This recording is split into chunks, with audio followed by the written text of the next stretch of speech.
Hello and good morning, everyone. Do I sound very loud? It's perfect. Good? Okay. Good morning, everyone. So my name's Lauren Katz. I have the privilege of managing the Octavia Lab on lower level 2 of the Central Library. Has everyone been there before?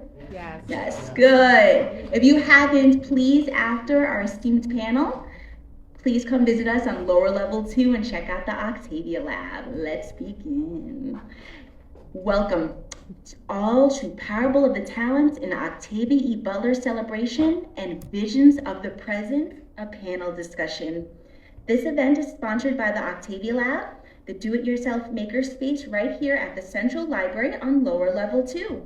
We are now over 11,000 lab members strong, and the creation of the Octavia Lab helps carry forward Octavia E. Butler's influence and vision. The lab exemplifies the evolving role of public libraries as centers for innovation, creativity, and community engagement. By providing equitable access to advanced tools and fostering a culture of self-directed learning, it reflects Butler's enduring impact, encouraging imagination, exploration, and the development of our unique talents. This is one of my favorite Octavia Butler quotes of all time. We're all capable of climbing so much higher than we usually permit ourselves to suppose. This year, we are celebrating Octavia Butler's novel, Parable of the Talents, which received the Nebula Award for Best Novel and is the sequel to the celebrated Parable of the Sower. We use this opportunity to honor her contributions and gather during her birthday month in the Central Library, a place she cherished. Now it's time for the best part, the panelists.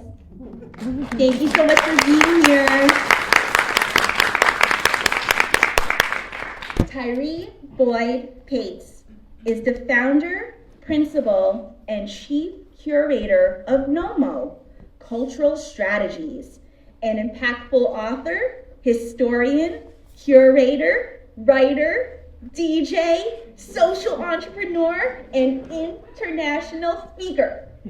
He explores Black culture through a contemporary lens. He mobilizes communities of color through journalism, education, and historical advocacy. Thank you, Tyree, for being here.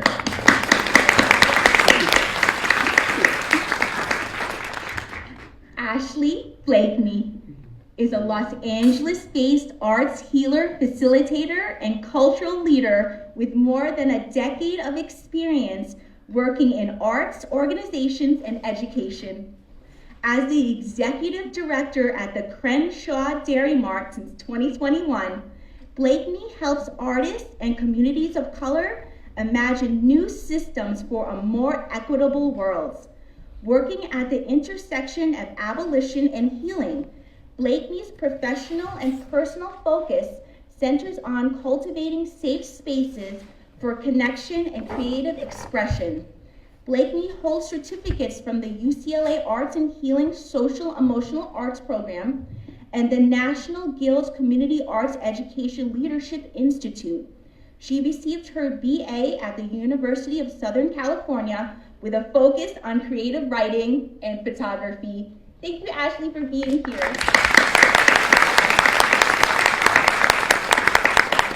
And our moderator, Shessa Garbutt. Thank you, Shessa, for being here and moderating. They are an award-winning Belarusian American designer, educator, near-futurist writer, and founder of Firebrand Creative House. Check out their website, it's very cool. Their studio practice centers brand identity and UI/UX for social impact initiatives and mission-driven organizations at local, state, and national levels. In 2025, Firebrand published its first imprint, Time and Its Travelers, a queer and BIPOC anthology edited and designed by Garbutt. Thank you, Shesha, for being here. Shesha is going to take it away as our esteemed moderator. Thank you all. Thank you so much. Thank you so much, Lauren. I want to open with an Earthseed verse before we get into our conversation. 34, images of God. Create no images of God, except the images that God has provided. They are everywhere, in everything. God is change, seed to tree, tree to forest, rain to river, river to sea, grubs to bees, bees to swarm. From one, many. From many, one. Forever uniting, growing, dissolving, forever changing. The universe is God's self-portrait.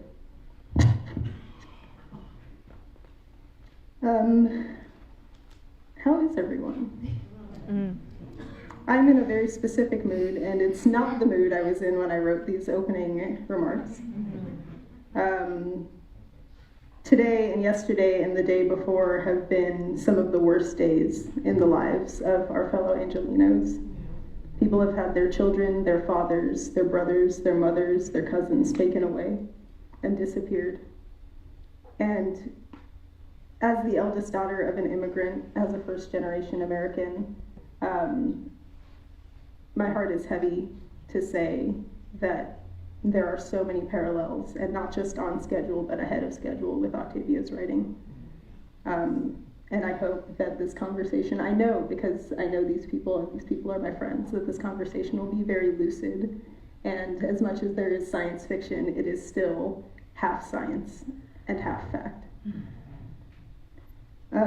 I have been looking forward to this conversation ever since Ashley and Tyree agreed to it just a few weeks ago. Its timing and location make for a really rad quantum event map. Shout out Rashida Phillips. We are living in the years that Butler wrote about in Sower, and speaking about her writing in a place where she did much of her research. Octavia grew up in Pasadena, California, and bussed downtown frequently to do her work right here at the Central Branch. The future she predicted was only very slightly different from ours, and parallels abound. Her parables speak of a President Donner and a President Jarrett, whose slogan is "Make America Great Again." They speak of Christian fundamentalism used to escalate and justify fascism. Wildfires blaze across Southern California and consume entire towns. And the gas-guzzling militarized vehicles called maggots patrol the streets looking like something between a tank and a truck. I wonder if they also had holographic wraps on them. Her predictions were more scientific than psychic. She was a lover of history, religion, biology, astronomy, and chaos theory. We, my friends and I, have each loved Los Angeles' art and culture scenes, both growing up here, in the communities we've joined, and also in our professional work. We have each found our way to Black science fiction and Afrofuturism, and these genres have influence that have guided our artwork, our research, our writing, and our ways of being. While we have not read all of Butler's books, she has deeply influenced all of our work. I wonder if we should jump in. So we'll actually start with Ashley. Can you tell us how Butler has influenced your work, some aspect of your work? Yeah, thank you, Shessa. Hi, everyone. I can't promise I'm not gonna cry, because I'm already I'm already real close. So just bear with me. It's been a season of tears. Yeah, Octavia Butler taught me how to dream again and how to imagine again. I think I didn't come to Butler's work until 2018 or 2019. And for a long stretch of time, I grew up an avid reader and then went to college, got radicalized, was around for Trayvon Martin, all the things. And then I strictly was reading nonfiction and trying to be well-read in all of the arenas. And I forgot about imagination, and I forgot about dreaming, and I forgot how to be an artist, and I forgot all of those things in that time period. And so I started with Kindred. I don't remember who recommended it to me, but it just broke my world open. And then I read Sower gratefully before 2020. I can't imagine reading Sower post 2020. Truthfully, it's taken me 3 times to try to get through Parable of the Talents because it's too visceral. But in that, my relationship to Butler has been the reminder of imagination and just literally writing and dreaming of the new worlds that we are either predicting and projecting and or desiring. And my latest obsession has been with Dawn. I've been really just consumed and thinking that maybe we're ready for that era of Butler. So that's my entry point.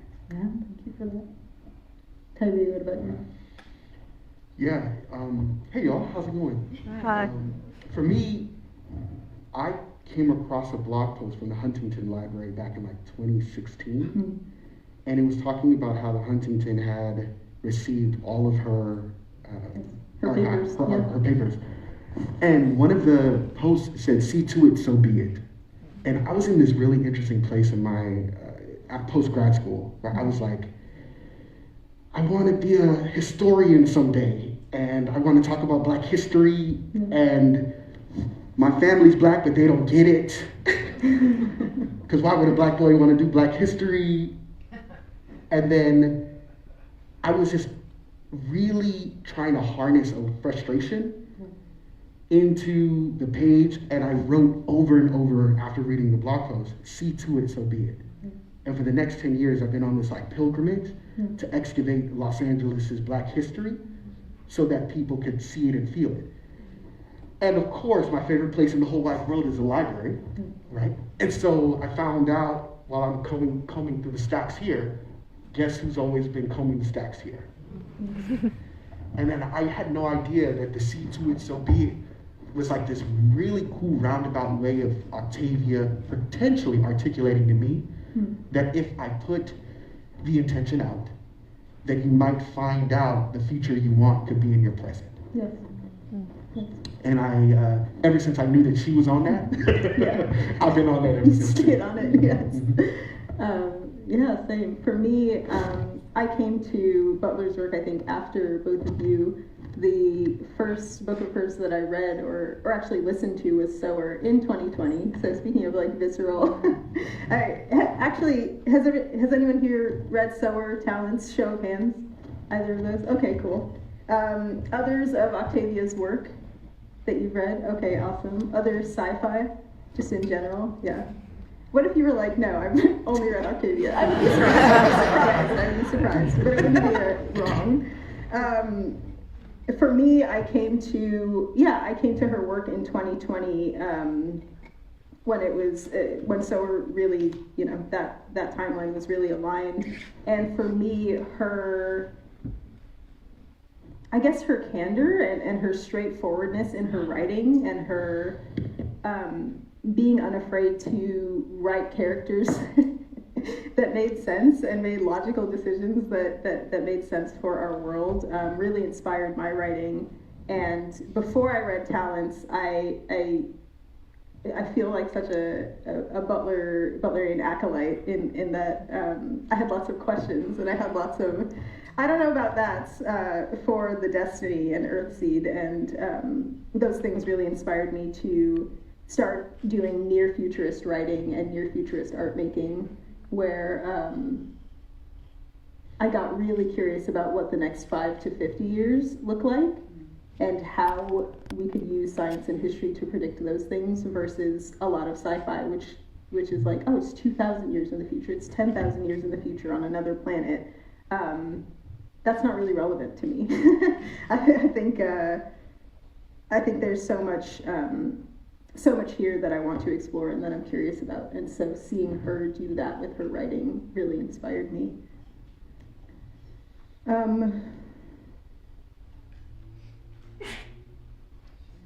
So I want to get more into Talents specifically, and I want to talk about Olamina. I'm glad most people here have read it, so there won't be too many spoilers for folks, but Talents is about her having settled Acorn up near Eureka. It's about them being, I think, 5 years into Acorn and trying to figure out. We see sort of some of their day to day, how they make decisions, how they divide the work of creating this new sort of alternate way of living outside of city centers.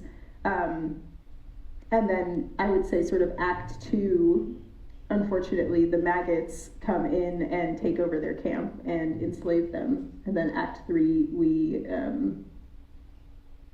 sort of hear more about her relationship to her daughter. That's threaded throughout. But my question for you two is, what has Olamina taught you about leadership in chaotic and splintered times?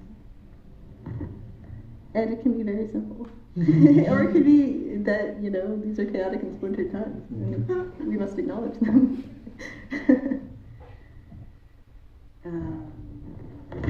Okay. So I had a different answer a week ago. And I think I'm thinking about two things prominently, and they're probably going to be the two things I talk about this whole time. In my second read of this, I'm thinking so much about legacy. I'm thinking about her journals, but specifically, I'm approaching it from a grief angle, and thinking about how so much of this book is her daughter coming to know and make decisions and thoughts about her based on her journals. And that is just something that is just so deeply important as a person forever in grief. But just thinking about how our writing and our notes and our experiences and our legacy, like what does that look like? How, telling our story, obviously, but also just imagine, I'm being very vague, so let me be specific. I lost a father that I didn't know very well, and I have consistently been trying to find my way to figure out who he is. And in reading this, I imagine how much more I would know this person if I had his journals, right? Or if I had this through line or connectivity point. And so that has been so poignant to me in this second iteration of reading this book, and is really inspiring me to continue or reignite a journaling practice that I have abandoned. I think a week ago, what my answer was seeing the way in which Olamina practiced community and accountability and choices, and in choosing who is a part of this community, what does it mean to be a part of this community, what are our guidelines, how are we accountable to each other, what are our responsibilities to each other, how are we showing up, how are we taking care, how are we deciding who plays what role, right? Everybody has a role to play, even present day, like not everybody can do everything, but we all have a purpose and a role to play in the grand scheme of getting free. And I took so much of that in this first one, and I think we saw that in Sower, but I feel like we really see it play out in Talents as you're seeing kind of like the long-term effects of it. So I think those are the two through lines for me. Yeah, she gets really, really practical and in some ways mundane with the dialogue that we witness, where it's like, should we keep this truck? And then how much will it take to upkeep it? What good does it bring? What potential consequences does that bring? Yeah. You guys will notice that I brought other books today that she did not write, and we'll put them out sort of in the front after for you to take pictures of, but I brought them because elements of things that she wrote about, there are seeds that she wrote about that I feel like each of these books, in a very non-linear, non-chronological way, is like a plant that is grown in relation to that seed. So the one that I'm thinking of now that Ashley is making me think of is Mutual Aid by Dean Spade. Which Dean Spade is a trans lawyer and activist. Thank you, Terry. And wrote this book literally as like, here's a step-by-step guide for like how to get your group together and keep it together and not disband because of cancel culture. And here's ideas for how to run your meetings and how to come to consensus on things. And the way she runs her meetings, where everyone can speak, really reminded me of some of the things he talks about. Yeah, thank you for that. Tyree, what about you? What has she taught you about leadership in Splintered Times? So Shessa and I was laughing in the back because we're copious note takers. Yes. So if you see me up here like, I wrote legacy down and all these things. When I was thinking about Olamina's journaling practice and legacy, I'm also thinking about how Olamina, to me, is like a Messiah figure, but made in the image of the people who God probably looked like to begin with. And I've been thinking about like, what does it look like for Black people to save themselves? And what does it look like when our saviors remind us that we're the ones we're waiting for? Yes. And I reread Talents last night, and I went all the way back to the end where, you know, they actually referenced the parable of the talents. And I was thinking about, like, man, I remember when I was in Sunday school, and my mom used to be like, well, you better use your talents, or like, you know, the pastor or the bishop would say that. And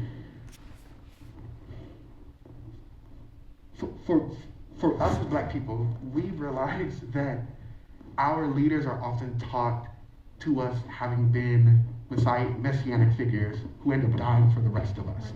But I'm starting to look at leadership models that Ashley and I know really well, about like democratization of leadership.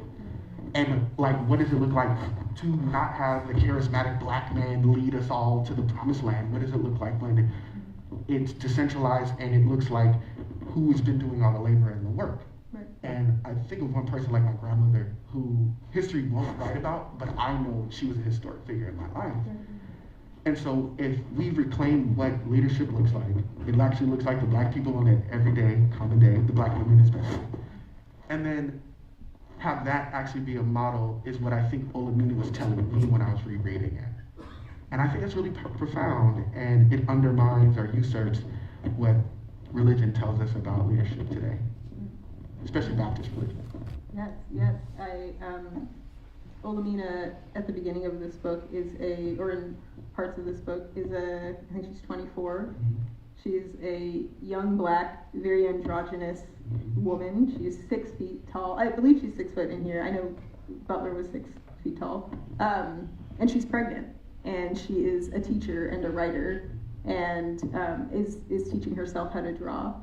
And I love what you said about like leadership may not look the ways that it's looked before. And I'm trying to think if I've ever seen a young pregnant Black woman at the pulpit, you know, in front of a rally. I want to read from the Tao. So this is one of the other books that I brought today, Ursula K. Le Guin's translation of the Tao. And I wanted to read, this is related, I promise. I mean, it's all. It's all related. Compost pile, as we talked about. I wanted to read number 27, Skill, which skill, talents, I feel go together. Good walkers leave no track. Good talkers don't stammer. Good counters don't use their fingers.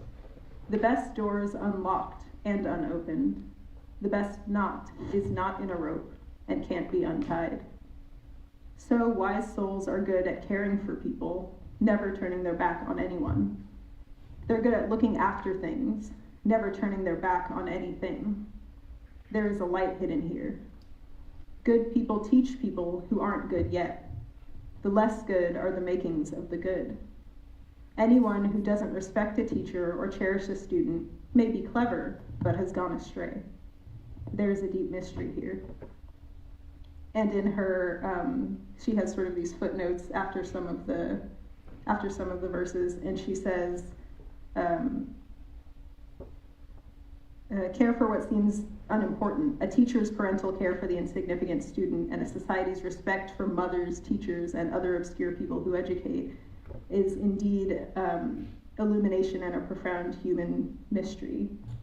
We aren't human without teaching and learning. In them is true power.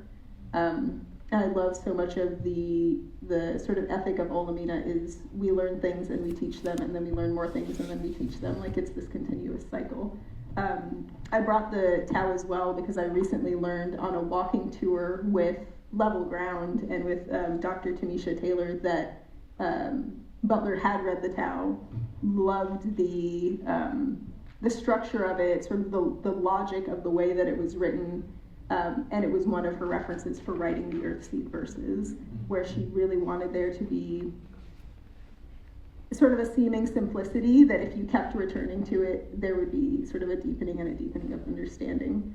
And I love to think that she read some of these verses and used them to sort of construct Olamina's character, who is this sort of quiet power. Where do we want to go? Oh my God. We could go so many places. I think I actually want to stick in what you were saying, Tyree, around leadership, and you had brought up religion and your religious background and how that ties to the book for you. So my question is,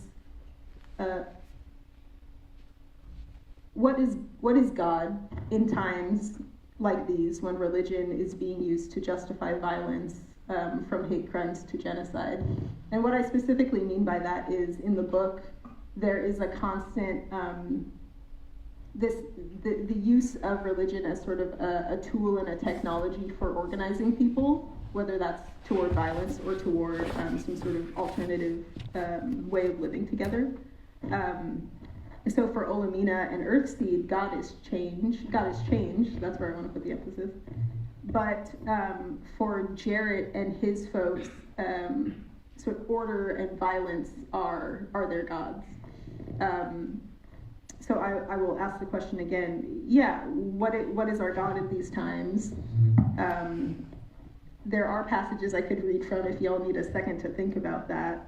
But I really love how Olamina talks about using religion to guide long-term cultural acts and intergenerational sort of responsibilities. Versus Jarrett's like passage that's literally like, they're murderers, they're bringing drugs, they're bringing rapists. That was a very long question. I'll pause there.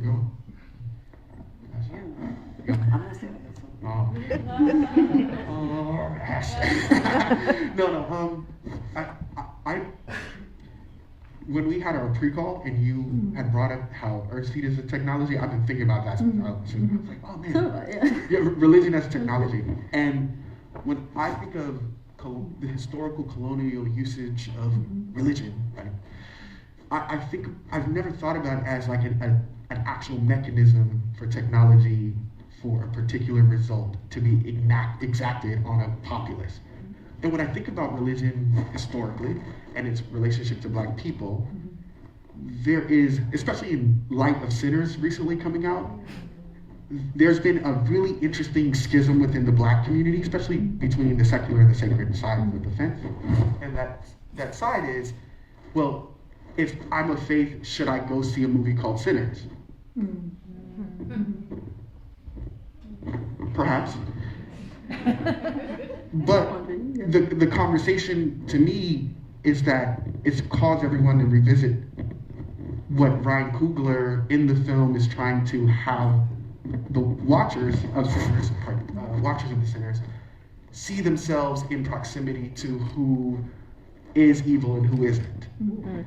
And as someone who grew up in the church and was really involved, I see this cognitive dissonance oftentimes that is relative to what Butler is trying to do in Talents, is that people of faith always want to distance themselves from the negative sides of the technology, while still drinking the communion cup that hopefully sanctifies and saves them from the results.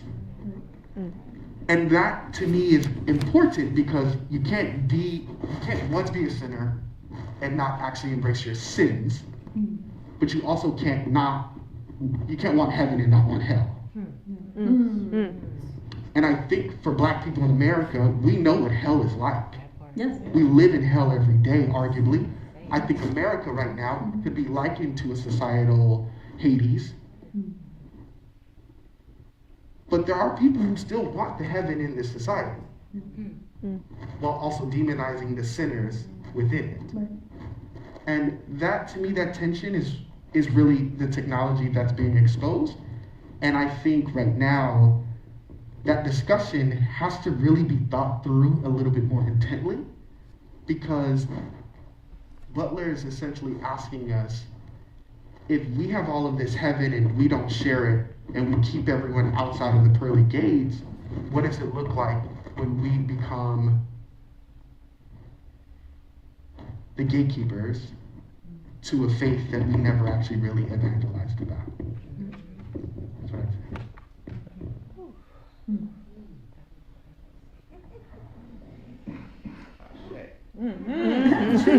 Let's just wait.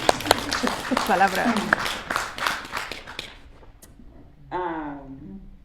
All right.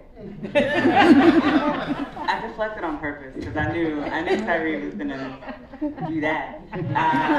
But also, so this, I don't know. This is a interesting question for me in particular to answer, and it feels like a big contradiction. I have no relationship with religion. I didn't grow up practicing any type of spiritual practice, and my relationship to it is very interesting because my family did grow up Catholic.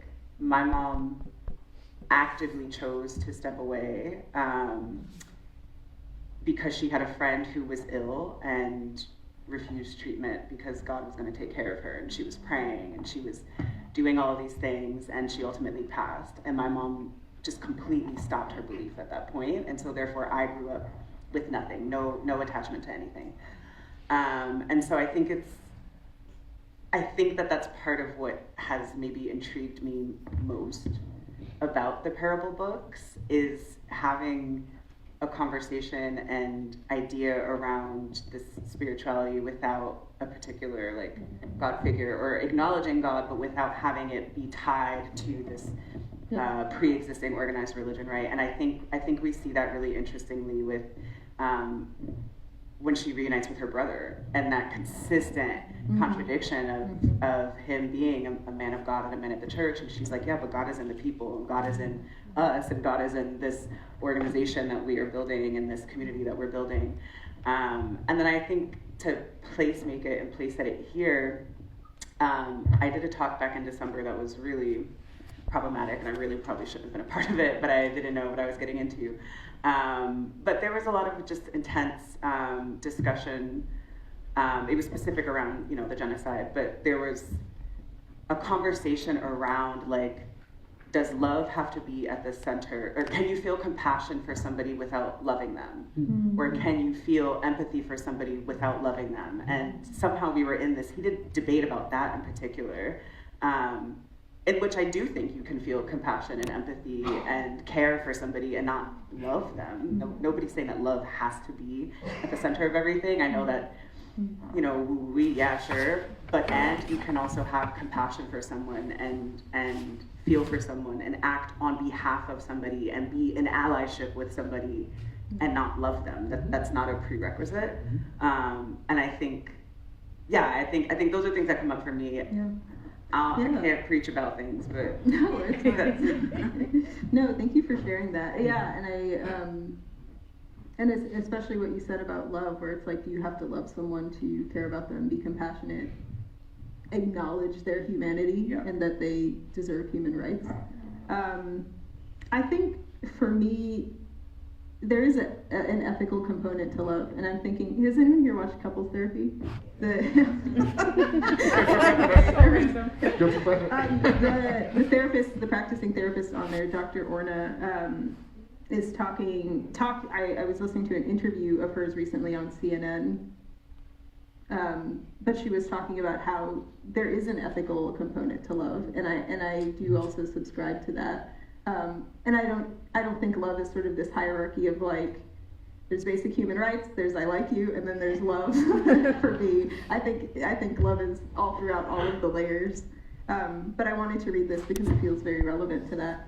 So in this scene, Olavina is talking to a woman who has sort of all but given up and doesn't have anyone else in the world, doesn't have any family or friends.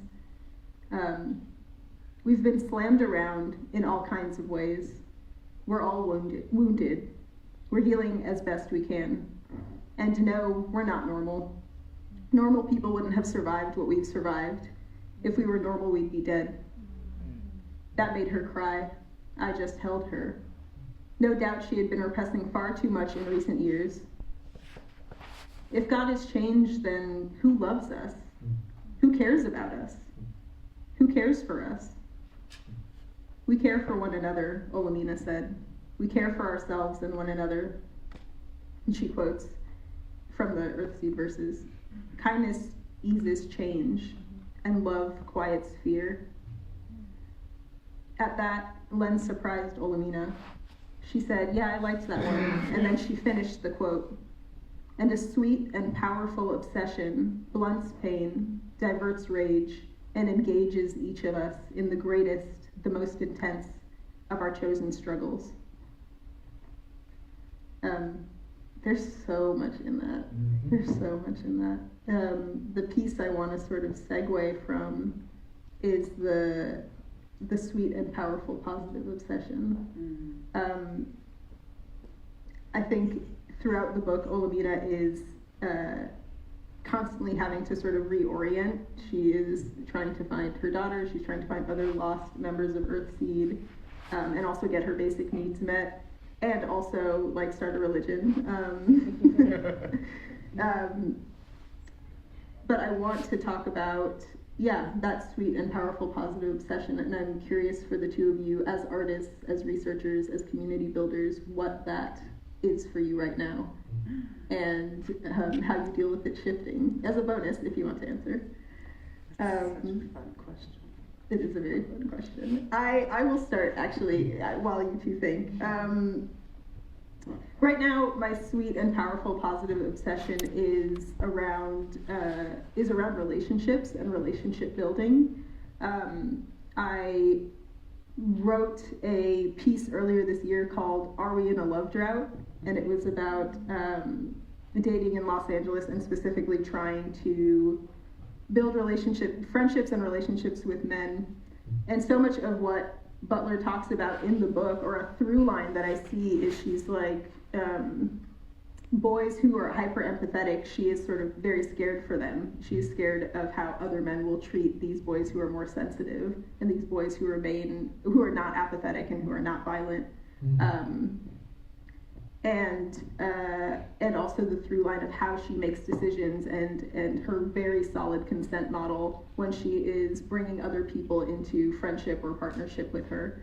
I'm really interested right now in how culture is shifting, how the ways our communication styles are shifting, and particularly how do we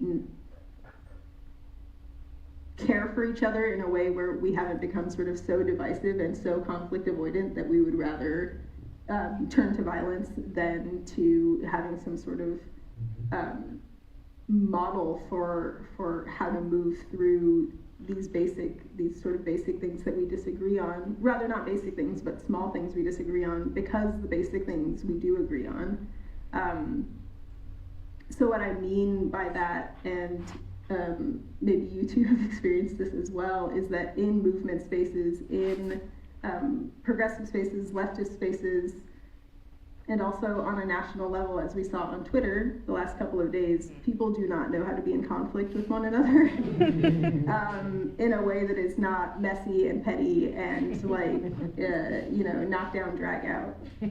So that is my current sweet and powerful positive obsession, is how is culture shifting, how is politics shifting, how we talk to each other, and how do we build structures of care and resolution and restoration, so that we can build power versus continuously canceling each other and dividing into smaller groups.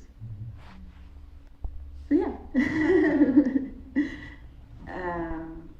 I love this question so much. I think I have two answers, but both kind of directly tied to what you said. I think sweet, powerful, positive obsession is my friends. I started this saying I've been crying a lot, and I've been crying a lot, but I've especially been crying about my relationships, and I've been grappling with this idea similarly, but not as articulately as you just named it, around I feel like there's been less value placed on our friendships and relationships, but also something that like I've personally been struggling with is I'm very much a lover girl and feel like I've had to suppress that based on just society and culture and past harms, but also, you know, I feel like there's a level of judgment that comes with like forever telling somebody you love them all the time, and what does that mean and how is that perceived. And I recently reunited with a friend from college as a little road trip I was on, and then I cried about it for a week because I realized how much I had missed that friendship. And I think as we kind of move through like adulthood and have these various, like, you know, we all have our own traumas, we all have our own struggles, and we kind of miss each other. And so I'm just very much at a place of like, I don't want to miss people, and I'm kind of annoying, and I feel like I want to tell people, I think you guys know that I'm obsessed with you, my friends, but I'm like very obsessed with my people, and so I feel like I just have to sit in that and be in it, and I just like don't care anymore. So I don't know, whatever, I'm gonna cry about it and tell you guys I love you all the time. And then the other thing that I think is also tied to that, and last night I was hanging out with a mutual of ours, Otto, who's this really amazing artist, and we were talking about the necessity of like feeding our nerd, which again is something I feel like gets kind of squashed out of us, and I'm just like not here for that either. And I'm like, yeah, like I really like nerdy shit, and I want to do all these things, and I want to be so immersed in it, but I also want to talk about it, and I want to share it with people, and I only want to be surrounded by people that want to feed into this with me, and you know, read the comics and see Sinners 5-6 times and do all the things. Like, how else are we supposed to get through this time right now if we're not feeding ourselves and like taking care of ourselves and loving on our people at the same time? So that's the only thing I want to do ever. Thank you for that, Terry. Sweet and powerful, positive obsession. I'm gonna build off all of y'all. Sweet, powerful, positive, Yes. positive obsession. Sinners, I'm going to see it for the third time tomorrow. So thank you. I'm also I have a sweet affinity for comic books again. So I've been swimming through Miles Morales's. Actually, you've been going to the library has like you can get electronic copies of magazines of comics, and so I read them every night on my iPad. And I just love Miles Morales so much that I even have his version of the Jordans on there. And what Miles represents to me is like the possibilities of me being a superhero if I was a teenager again, and like no one can stop me. And so comic books right now and cool Sinners and cool shoes. Okay, those are great. Thank you for that. Oh gosh, let's see. Where else can we go? I'm like, do we need this? I want to ask about creative ancestors. So, in a the year 2000 interview, Butler says that climate change is practically a character in Parable of the Sowers and Parable of the Talents. There's a scene that's been haunting me from Talents where, actually I might just read it if that's all right with y'all, yeah. Where a cemetery comes down and buries the cabins, some of the cabins that their enslavers have been sleeping in. And it makes me very happy to read, but also I'll just get into it. Day before yesterday, we had a terrible storm, truly terrible, and yet it was a wonderful thing. Wind and rain and cold, and a landslide. The hill where our cemetery once was, with all of its new and old trees, that hill had slumped down into the valley. Our teachers had made us cut down the older trees for firewood and lumber and God. I never found out how they came to believe that we prayed to the trees, but they kept on believing it. We begged them to let the hill alone, told them it was our cemetery, and they lashed us. Because they forced us to do this, the hillside had broken away and come rumbling down to us. It had buried a maggot and 3 cabins, including the cabin where Bankole and I that we had built and lived in for our 6 brief years together. And reading that, I was like, the ancestral rage, the ancestral rage is so strong. And I think in this time period for us, there have been specific ancestors that have been very loud. I'm curious to hear which ancestors have been speaking to each of you lately and continue to sort of show up, come up, be quoted. Okay. So I have been really obsessed with June Jordan. And I actually first came to June Jordan's work differently, not necessarily as a leader, but I studied poetry in college and did a course where we were teaching poetry to middle school students, and that was my first like entry point into teaching. And we were referencing her poetry for the people and just like the way in which June Jordan was an organizer, but also just like a really prolific educator and really made something very inaccessible as poetry completely accessible, because it's in our DNA. It's a very accessible modality. And so that was my first entry point to her. But as I've kind of stepped into this leadership role, I didn't know anything about being an ED when I took this job. I still don't know anything about being an ED, and that's okay. But I know the ways that I don't want to lead. Yep. And part of how I know that is because I look to her, and I look to the atypical leaders you were naming before. But I think just the idea of like everything that we do has to be in community and has to be in practice, and it's not about me, and it's not about me as an individual, and I don't desire being the face of anything. And I feel like June just is like such a great model of like how to be for the people, of the people, staying rooted, right? Being on the right side of history, like forever being anti-genocide and anti-Zionist, and just she was that girl. Yeah. And I appreciate that. So that's really resonating for me. Thank you for that. I'm thinking of her trip to Nicaragua, where she was like, something's not right here with how the U.S. is playing this story out. Let me go and actually speak to people that live in this country that is being occupied and that is going through these socio-political changes, and like build relationship with them and actually be in community with them for a moment. She's incredible. What about you, Harry? It's James Baldwin. Oh yeah. I literally wrote in my journal, because this also plays in my journal, the second, and I was like, this morning I wake up thinking about James Baldwin. I'm not kidding. And this is why, because I keep thinking about his quote that says, the space in which I'll fit will not exist until I make it. Mm-hmm. And having worked in very diverse spaces, I realized that a lot of the spaces with the goal of integration was to make sure that I myself as a Black body could exist in concert with whatever the space was. But the further along that I get into my professional career, my personal life, I realized that a lot of those spaces that said I could come in never wanted my Black self inside of it. And when I tried to comport, you never really ever fit. And so you're at the table, but the food is unseasoned. Period. Period. And then they asked me, why did you bring it?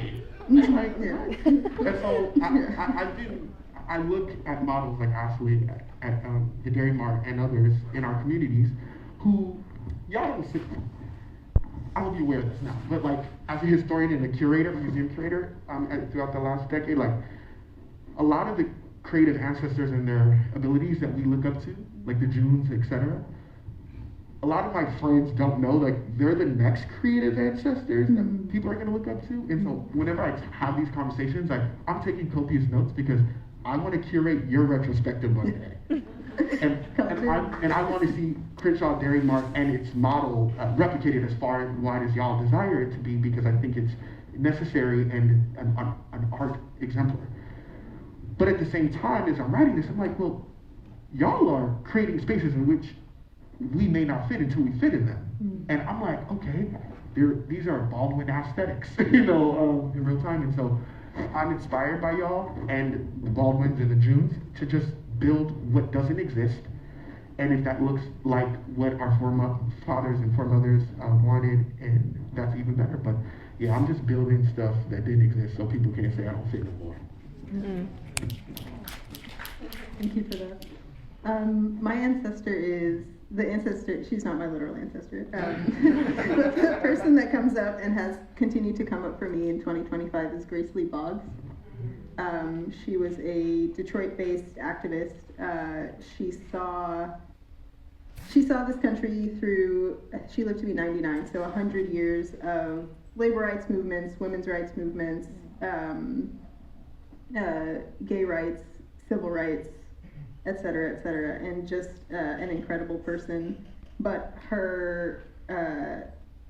she spoke a lot about solutionaries and how women, as organizers, don't necessarily jump to violence or might as our first strategy, and we are sort of coming up with solutions in everyday life, and the practice of that is really important in organizing as well. But the two quotes of hers that come up for me all the time are, "I have more questions than answers," and "Another world is necessary, another world is possible, another world is happening," which feels very Butlerian to me as well. And then I think in our prep call you asked me, when will we let Octavia rest? Because we were talking about honoring the ancestors, and part of that honoring is rest, right? Is you say rest in peace. We want you to be able to do that. And I really sat with that, and I was thinking about it. I'm also running an event for Octavia's birthday on the 22nd, which it's also based on the talents, but we're actually going to be practicing the talents. There's a conflict workshop, a fire workshop, how to mend your clothes, etc., tariffs, etc. Not how to do them, but things that are more expensive. But I was really thinking about this question of when will we let Octavia rest? I think if she was restful in this season, she would be completely restless. She would be like, y'all didn't get my notes. You didn't get my emails. I think this is her season. So how do we celebrate? If it is her season, how do we celebrate her? But I am curious. How do we let and this is maybe like tangential. How do we let our ancestors rest? Like, how do you? If either of you have a practice around that, how do you do that? Like, I know some folks will leave like a shot of whiskey on the altar. Can I elaborate on myself? Please. Okay. So, to be fair, I was talking a little bit of shit when I said that. And I just want to expand on it because I do think, I agree, I think that she would be restless. And I don't know, a piece of me also feels like she would be like, I said what I said. I wrote what I wrote. It's all there. So actually go with it. But I think, and I said this to my friend Janine too, who's here, like before the fires, I brought it up and I said, wow, like, I am so grateful for all that Octavia Butler has given us, and I know that we are all so called to her work and be in it. And on that same call, Tyreek had asked if the Crenshaw Dairy Mart was like an acorn, and I was like, no, and I wouldn't assume such a title. And I think that sometimes, I don't know, I feel like every day you turn around, there's a different earth seed something popping up, right?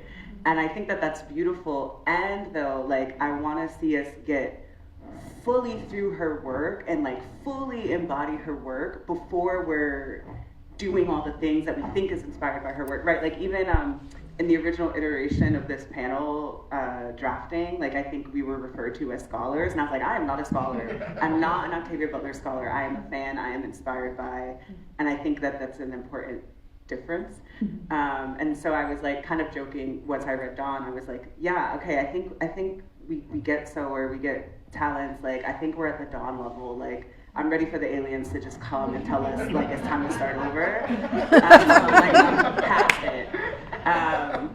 So that's what I mean. And then of course the fires happened at the beginning of the year, and I was like, she's not resting, because again, this is like, obviously we're seeing it, but I don't necessarily know that like I don't personally know that Octavia Butler set out to be a prophet or to be pedestaled in this specific way. And I think that's the piece that I question often is like, but is this also what she wanted? And I'm so curious about that. So that's kind of where that came from. I don't know, problematic fine. But as far as letting ancestors rest, I don't know that I'm letting my ancestors rest, right? Like the way that I mentioned my dad earlier, and I think my dad, from what I remember of him, was a very like stoic, in the cut, very quiet person. And the little pieces that I know about him, I am like milking, and I am like trying to like call him all the time. And I brought up comics earlier because I'm reading The Silver Surfer right now, which I know was his favorite comic, and I'm like reading it just being like, Dad, where you at? Like I'm like really trying to like you can't rest yet because I don't know you well enough. So I'm very choosy. There's other ancestors I have on my altar that I like will say good morning to, and tell them I love them, and like I have little like gifts for them. But some of them, like my dad's not gonna rest until I feel like I'm ready to let him, and that's You said stay on the his line. problem. Yeah. So I love this panel so much because the Silver Surfer is my background. I also need you to know, maybe you all knew this, but I just found this out. I didn't know the Silver Surfer was black. No, he's not. He's not. Not Norman Red. No, not Norman Red, the new one. Oh, the new We'll one. talk about it. Yeah, we gonna talk about it. But The OG one's not. He's not. Okay. But he does hate Earth. Well, okay. Understandably. Well, then we have something in common. No. But Silver Surfer is dope. And so I think about letting the ancestors rest a lot too, because I evoke a lot of them all the time. Maybe their phones are probably like, is he calling again? I evoke Nipsey Hussle a lot for his community organizing skills and what he saw through entrepreneurship. But I also evoke Biddy Mason because a lot of folks give her the credit, but she's a lot more layered than a lot of people think. And I look at her practice as a root worker. They call her a midwife, but she was a root worker who would heal folks almost with their hands and the things around her. Shasta, when you were like talking about like letting our ancestors rest, I read to the epilogue, and I was thinking about the journals of Lauren Oya Onuna, and she was writing right before she passed. And she was like, well, I know what I've done. I have not given them heaven, but I've helped them to give themselves the heavens. And I'm thinking about that. I'm like, well, what are their letters to us? And then sometimes I think of like if my creative ancestors or the ancestors wanted to rest, some of them only had lifespans to do the work that they could do within that lifespan. But who's to say, I argue, that those lifespans are just confined to the physical, and that the extension of their lifespans actually exists through our work that is evoked because we call them. Yes. Yes. And so I tend to think that like Octavia or Frederick Douglass or Harriet Tubman or whomever you want to evoke, if intentional enough and aligned enough and respectful enough, their work can be continued through us if that is what they're calling. And so I am a fundamental believer that what you want wants you, and what wants you want it. And so I just believe that if intentional enough, we can hear who's speaking to us. And I think Ryan Coogler is a really good example at scale of this, that he was able to evoke his uncle and his relationship to the Delta and gave us sinners. That almost feels real, but he wrote all that down. And so, but he'll tell you in interviews that, I called on someone to give me this story and the people around me. So, I think we can. And letting them rest, I'll let them tell me to rest. You said they're telling you to rest? Sometimes. That's real. That's real. Real. Yeah. Sometimes they're like, you need to. Because sometimes they'll be like, you need to sit your behind down. Get on the phone. Yeah, get on the phone. Yeah. Stop looking at the screen. Let me speak to you in your dreams.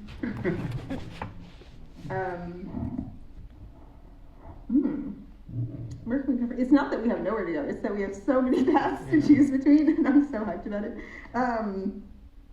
So you talked about, you were like, Crunch on Everyone is not an acorn, and I appreciate you for saying that and claiming that. And I don't think it has to be right. So much of what we were all just saying is, you left us the notes. It was an open book test.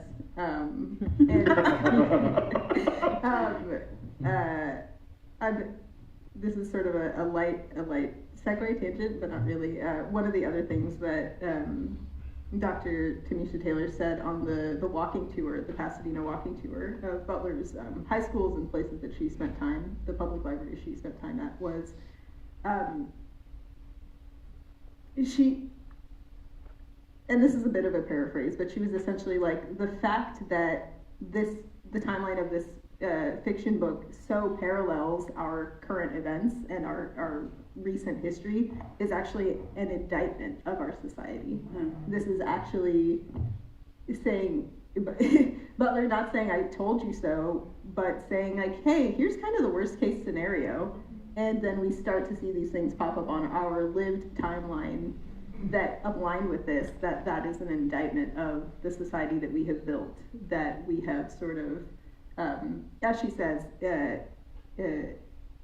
saw, hey, this could be a terrible disaster, and then waited 30 years, and then it did become a full-fledged disaster.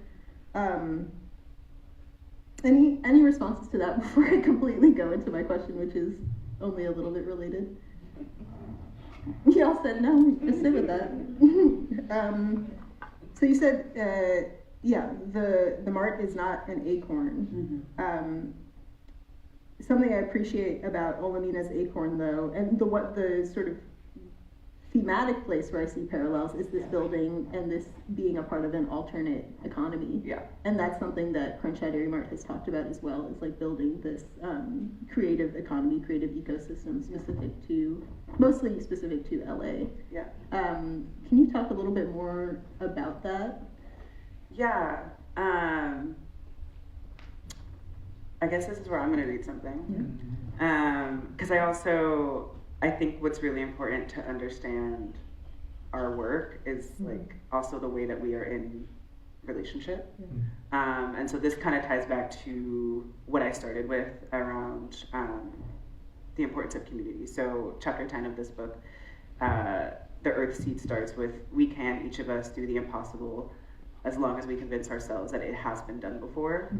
And then a little bit later she says, they're talking about basically making acorn clones and spreading, right? That type of community. And she says, in small communities, she believed people are more accountable to one another. Serious misbehavior is harder to get away with, harder even to begin when everyone who sees you knows who you are, where you live, who your family is, and whether you have any business doing what you're doing.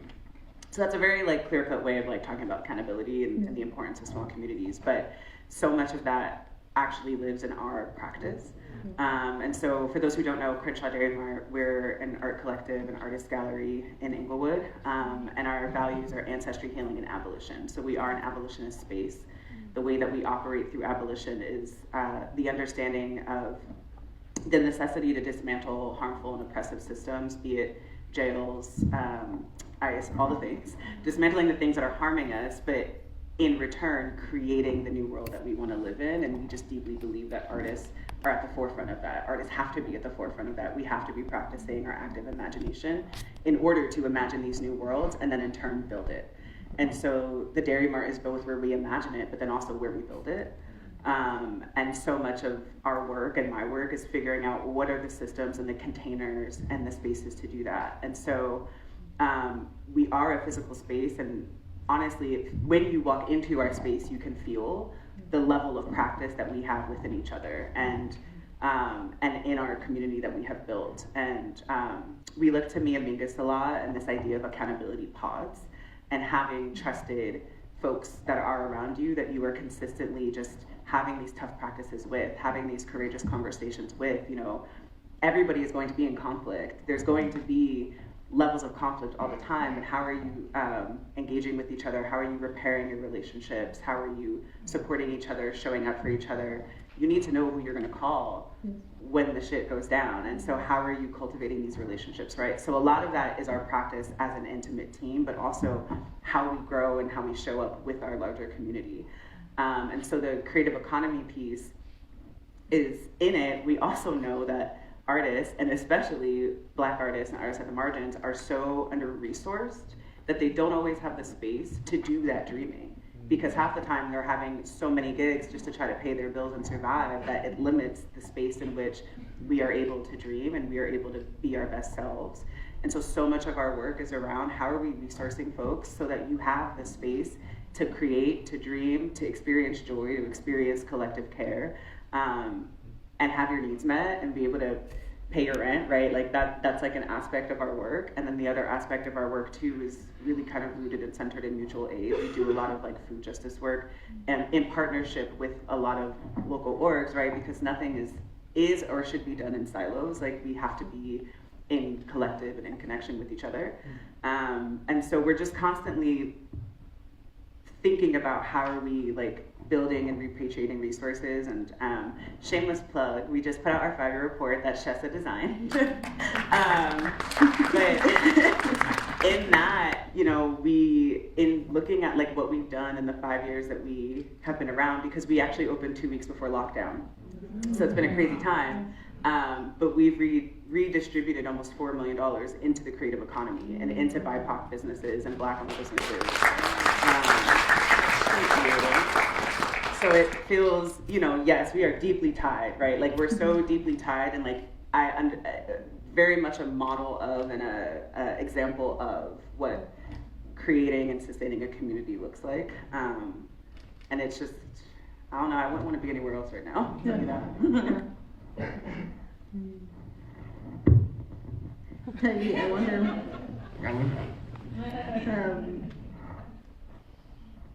We had talked about sort of setting the stage a little bit for Talents and the time that it was written in.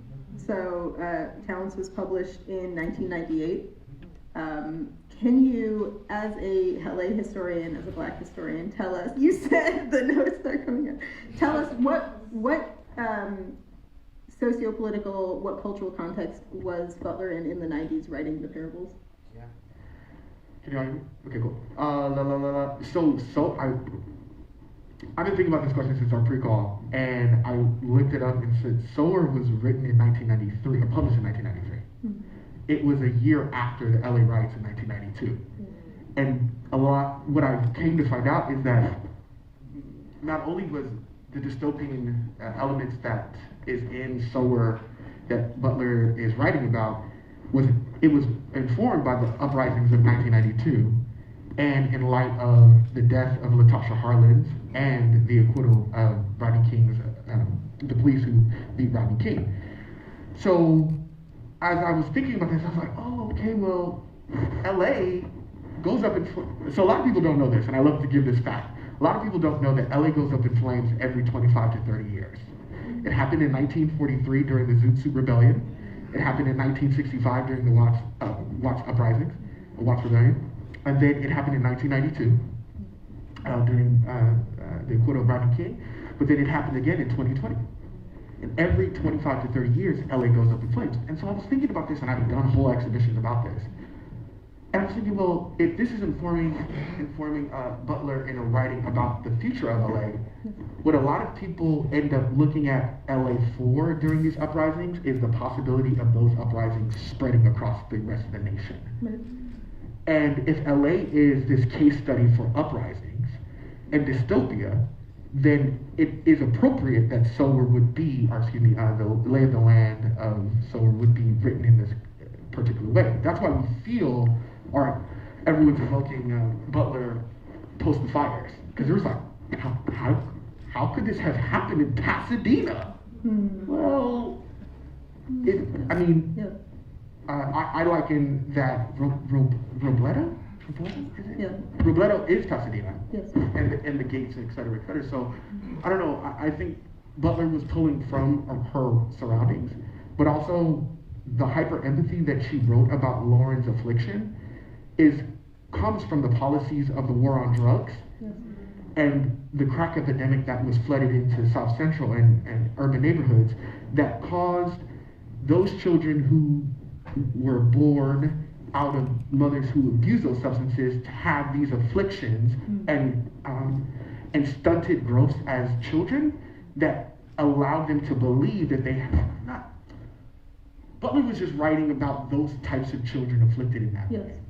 And as someone who has experienced that intimately within my own family, I really resonate with that, because all Butler is harnessing is just the policy, the failures of policy, the ways they've been exacted on Black people from 1993 all the way to 1998. And what was going on in 1998? Well, the fault lines were really clear after 1992, but they were even more clear after the acquittal of O.J. Simpson in 1996. And everyone had to choose in LA, if you all remember and were alive. Some people were not happy about those fault lines. And being Black in LA at that time,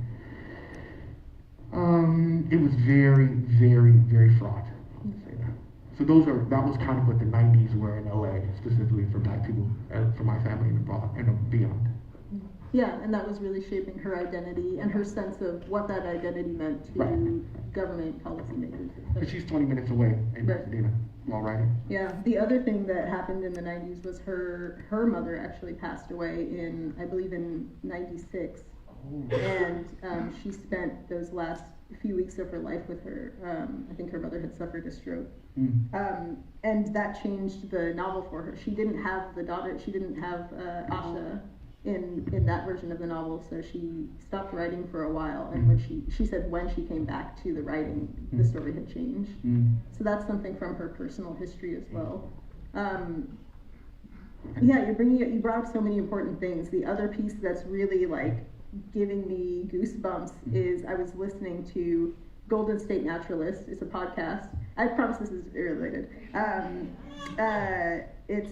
It's a podcast, and they were interviewing a fire ecologist, and she was talking about how for LA native plants, the seed bank is on a 30-year cycle. Wow. And talking about fire ecology, which is that in wild environments, fire is actually a part of the ecosystem, and it's part of clearing away brush, making way for sproutlings, things like that. But she talked about this 30-year cycle as well. So there's something interesting to me there about like the land naturally is on this 30-year cycle. Part of why LA has been such a tinderbox is actually invasive grasses, but also that the people are on this 30-year cycle. And in Talents, they burn down Acorn when they escape what has become a slave camp, and they talk about, Olamina talks about how fire can be either a cleansing friend or a terrible enemy. And I think for ecosystems, maybe a cleansing friend, for human cities, a terrible enemy. But those things are coming to mind for me of like the natural cycles of things. Can we get a Please. time check? Oh yeah, are we on time check? It's 11:25. I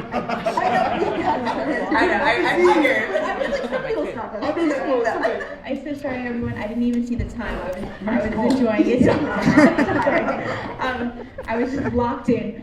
I know some people have also RSVP'd for the zine making, the Octavia Butler themed zine making that's occurring in the Octavia Lab right now with LA Commons, one of our wonderful community partners. Again, Octavia Lab's on lower level 2. So if you were interested in RSVP for the zine making, you still have a good 35 minutes if you want to head down to the lab right now and make your zine. I also want to mention, we'll do one last wonderful question if you don't mind. And then our lovely Chris Taylor from the art department is going to come with a microphone, and we'll have time for 2 or 3 Q&A questions. Also, as you're leaving, in the tiled area, the Huntington is here. So Becky from the Huntington, we love the Huntington. They're here in case you want to stop by, talk to Becky, and make your own Octavia Butler manifesto. So just a little housekeeping of that as well. But again, if you're for the zine making and you want to head down now, no problem. It's on lower level 2, 2 escalators down. We'll do just one more wonderful panelist question, and then we'll open up for Q&A. Chris will be with the microphone. Thanks very much, everyone. 2 quick questions. Oh, it's about to happen right after this last question. Yeah. So, what can institutions, and that's museums, galleries, libraries, etc., what can cultural institutions do right now to shape change? And I love when we talked about this in our prep seminar. I actually love that you guys had very different answers. I won't even say opposing answers, but I think that there are, let's be creative, right? Like, let's use that abolitionist imagination where it's like different strategies aren't going to work for every institution. But yes, how can institutions help shape change? I feel like I was aggressive in that response before, and I didn't actually write it down, and my memory is not great, but I'm sure it was along the lines of like, our institutions need to actually like stand up and fight back, and protect the people that are supporters of and making these institutions run. And I think when we had that conversation, it was just announced, this might be a horrible take, but it was just announced about the 10 directors at the NEA just stepping down. And sure, that is a form of protest, and though, who's left to then advocate for all of the organizations that were previously being supported by you and your work? And if you all are disappearing, what's gonna stop this administration from just filling all of those roles with horrific people pushing the same agenda that they want? And it's not clicking for me that as these things are happening, the institutions who do have an insane amount of resources, sure, your resources are being taken away, but not at the same level and impact of so many of our like smaller, like on the ground organizations. But it just, I'm wanting people to just stand up a little bit straighter and actually fight back and advocate and use some of those resources and be a model, be a barrier, be a protector. Like, right now, folks need barriers and they need support. Like, be the chain link. Just, I don't know, have a spine. Thank you for that. Mine is quick. Partner with Crenshaw Dairy Mart regularly and often, and hire NOMMO whenever you need consultation. That's it. That's it. Yeah. Give the keys to the people who know what they're doing. Yeah. Thank you.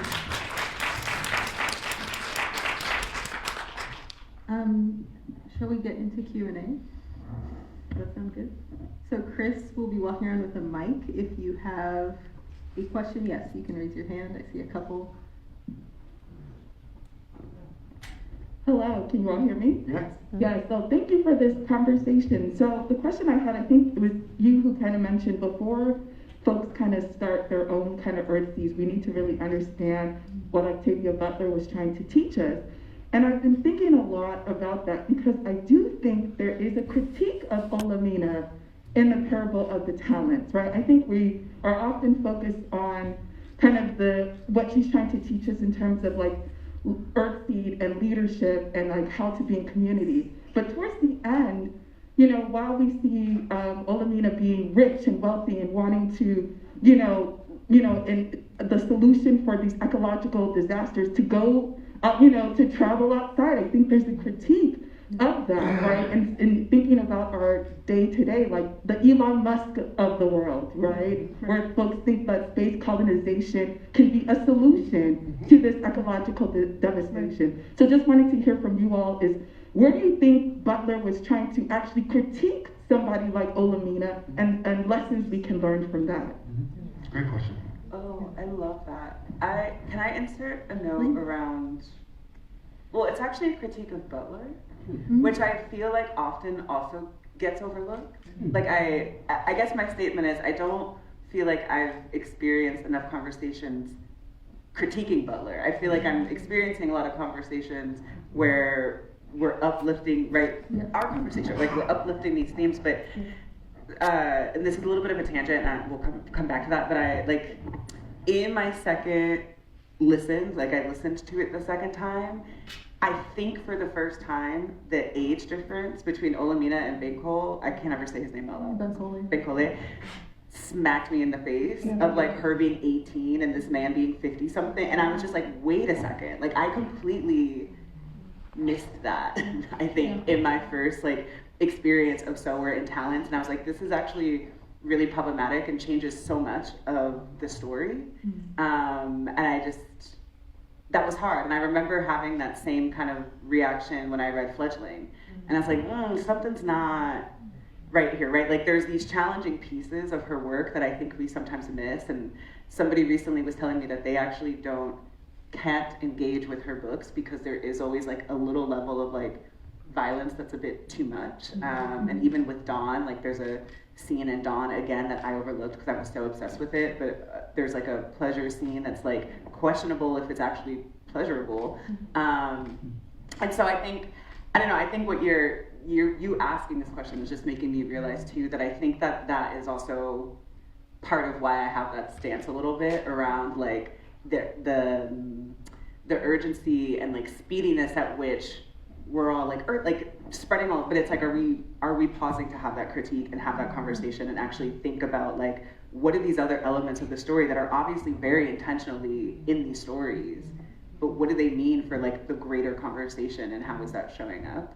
I don't actually know I have an answer to your actual question, but that's what that just sparked for me. Thank you for saying that. I'm really glad that you brought that up. And one of the books that I didn't bring today was like a queer, like ageism book, which I feel like would have been so great to reference in reference to Ben Coley and their relationship.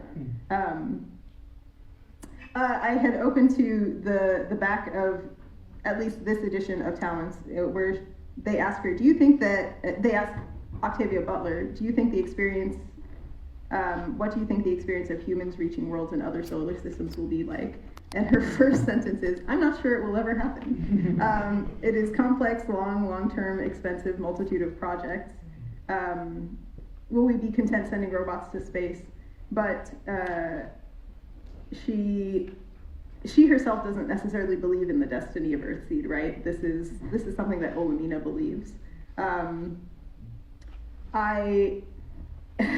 The story that I referenced earlier that I had written sort of in response to Butler is called The Opal Lottery. It's a short story, and it's my direct qualms with like, should we be leaving Earth? Do we deserve is a strong word, but like, are human beings not inherently tied to this superorganism? Why do we desire so much to leave it? So I would love for you to read it and then tell me what you think. But Tyree, anything? The thing that's coming up for me is, oh boy, every god, let me be called or try to be careful. Sometimes we make the gods in our images, and I think Lauren Olamina looks like a god and made in her own image, or a prophet or messiah made in her own image.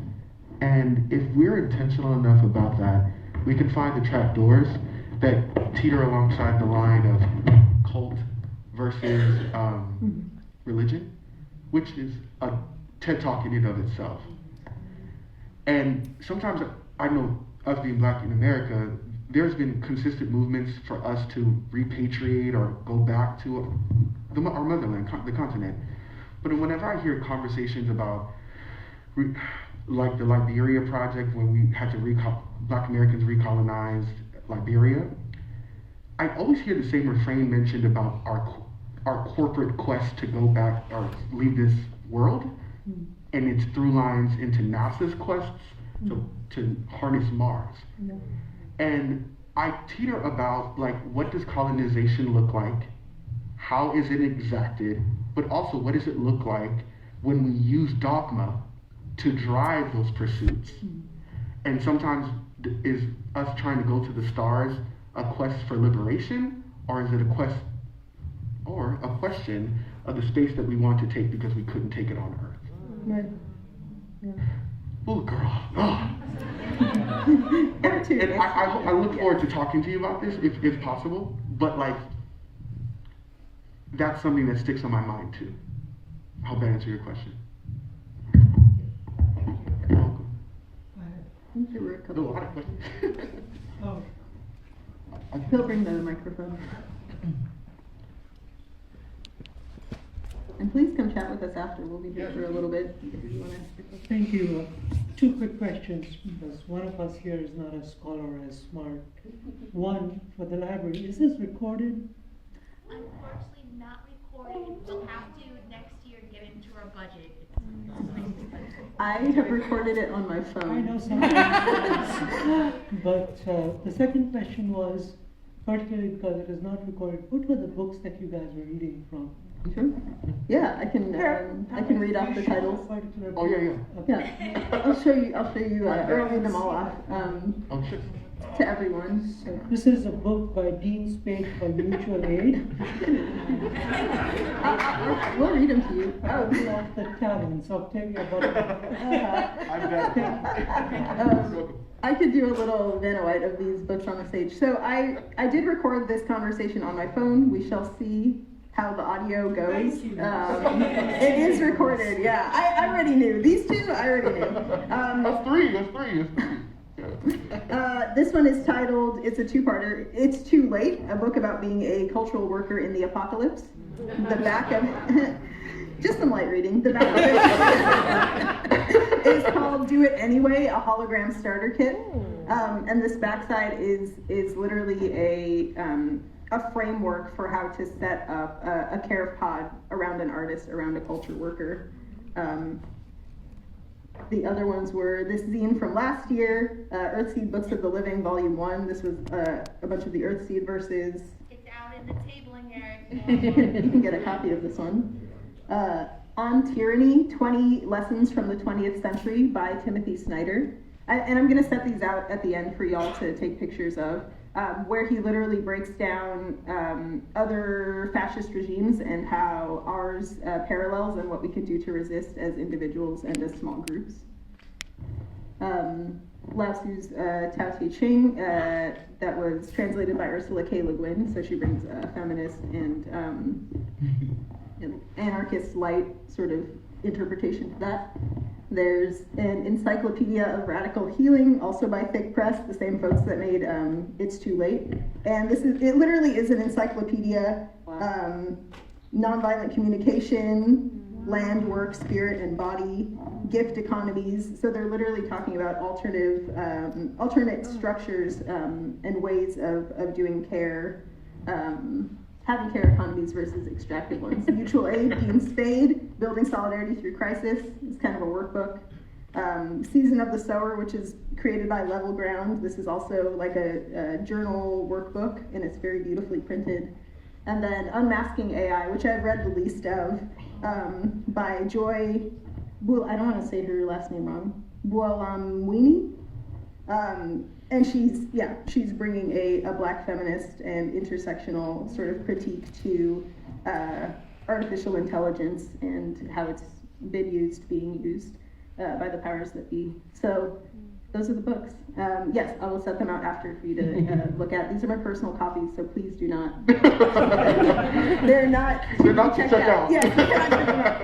And then I think we had one more question, and then there'll be There's time somebody where getting- our panel you could come up and speak to that question. You guys making your question one question? No, because it's like there's some questions that you feel like everybody needs to hear it. Yeah. Yes. I'm going to take this as a universal note that I got the question, and it's more of a comment. So I have comments and suggestions for all of you notes, but no, not that, those kind of notes.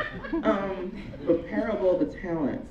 Somehow or other, I had split the book in my brain so that there was a third one. But what I was amazed by, yes, she wrote all this stuff that is coming true and it freaked me out for years. She also wrote us out of it. So I take that as a huge sign of hope. Yeah, there is a way. There are many ways. I have an actual question. Yeah, can we? Yes. Thank you so much for this. You all spoke a lot about community, and I'm very curious, especially as it relates to talents and our own talents. What does community look like for you? And how are you cultivating it? And I also just want to say a side plug, what's happening right now is my daughter is in a role-playing game of the Parable of the Talents, and I just like peeked in. And what was fascinating to me amongst a lot of other things was just them role-playing what we're talking about in these books. And especially if we're thinking about community and how we're going to cultivate and how we're going to be a part of that, how do we figure out what our talents are, especially if we don't know them? So it's partly how are you cultivating community in conflict and the repair piece that you all spoke about, but also how are you coming to realize your talents and your positionality in that community? Just a short one. Yeah, just a little one. Do you want to say? Talents community. The first thing that came to mind with talents is she ends the book actually on the King James version of the Parable of the Talents from the Bible. And I think a lot about the characters where there's the characters. There's the one servant who's given 5 talents, which are coins. And he goes and makes another 5. There's also the servant that is given 2 or 3 and goes and doubles that. And then there's the servant that's given 1 and buries it and does not do anything with it. And the Lord that they serve is very displeased with the third guy. But what I like about the first 2 servants is it doesn't matter how many they started with. It doesn't matter how many talents, how many skills that we start with, as long as we're willing to learn and continue to cultivate and deepen our talents. I think the talents that we need to practice right now are, I do think first and foremost, it is community building and conflict resolution in that. Conflict is a natural part of a community ecosystem, in the same way that fire is a natural part of the wild parts of LA's ecosystems. And yeah, yet again, shameless plug for the birthday event that I'm organizing that is on Octavia's birthday. I'm gonna put out like the QR codes if y'all want to sign up. And Kesha, I can send it out. And send it out as well. Heck yeah. Where is it going to be? It is going to be in South Pasadena at SE Justice Group, who is an incredible. They're just an incredible nonprofit, and it's a beautiful space. But we will literally be practicing talents there that my co-organizer and I were like, we need these in 2025. Y'all wanna? That was a really beautiful question. It is. I'm gonna try to recite it. You're asking, how are we identifying talents, using our talents, and using them to build community? Yeah. Okay. So I think I learned early on, right as I graduated college, I went to USC, and right as I finished, I was pretty active in a lot of the actions around closing the jails. And I learned very quickly that being in large crowds and protests is not for me. As an anxious person, it's really, really difficult. And so my kind of like organizing mentor, if you will, Patrice Cullors, was teaching me around the different roles that folks play, and at the time I was a photographer, and it became very clear that these moments need to be documented. And so I realized that my role in that particular moment in time was to document, and so that's what I did. And so we just did a show like a year ago that had like 70 images that I had of like that period in time of documenting these moments. That ultimately led to like the stopping of a new jail. And so I was like, okay, that's actively a talent, but also it's a way that I'm going to serve my community. And I think in this iteration of my life, similarly, right, like if you think about flight, freeze, fawn, I'm a freezer. And so I'm like, okay, another reason why I'm not a frontlines person, I know this about myself, but I also know that I can take care of people, and I know that I know how to build containers, hence why I'm running an organization, right? Like, it's like I'm trying to figure out how do I assess who I am, be okay with it, figure out what the talent is that I can still offer to still move it forward, and create the space, and like the safe space in particular. That is really important to me. And then I think the community piece, and again, it's like thinking about like the conflict, thinking about the accountability, thinking about the like the passage I read about like having people that know you. What's really important in that practice is having the people around that like, I'm coming off of like a really intense stretch of like being deeply unwell because I was doing way too much. And yesterday, one of the co-founders of my space like pulled me over and was like, "You're not all right. What do you need? Like, how can I help?" And like those relationships are really important. And so it's like that consistent practice of being in the like the call-in of it is really important. And then the other thing that we're doing to actively build community at the Dairy Mart, like this year in particular, all of our programs are called the Abolitionist Toolbox, and it's around the skill sharing piece and knowing that obviously we don't have all the talents that we need, but we for sure have people in our community that do. And so all of our programs and workshops this year have been bringing in folks to teach and like thinking a lot about like also alternative schoolings and how like we really have always taught each other, but how can we continue to teach each other and have skill sets that we know that we need right now and be in practice in that way. For me, I have been a museum curator for the last almost 10 years. And so while I was at the California African American Museum, I was curating exhibitions for our community, particularly in South Los Angeles, about what does it look like to center Black histories and be immersive so you could walk through and experience them. Through the pandemic, I created a Afrofuturist book club at the last bookstore that ran for 3 years, where we discussed Butler and speculative fiction and the like. And so it was really awesome to be in community for 3 years to discuss Black futures. And now I've decided that I am still a historian, still a curator, leading my work through NOMMO, but also I'm writing now. And so, but I'm writing to record our histories.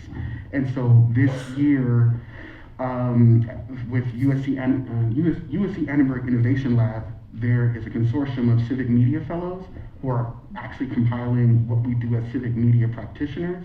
And I'm actually utilizing the lens of Afrofuturism to discuss more about how museums and curators of all kinds can use Afrofuturism to bring those on the fringes of society into museums safely and also immerse them again into those histories while devising new futures for them altogether. And so that book comes out later on this year, and you'll be able to pick it up. Thank you both so much. Welcome. Thank you.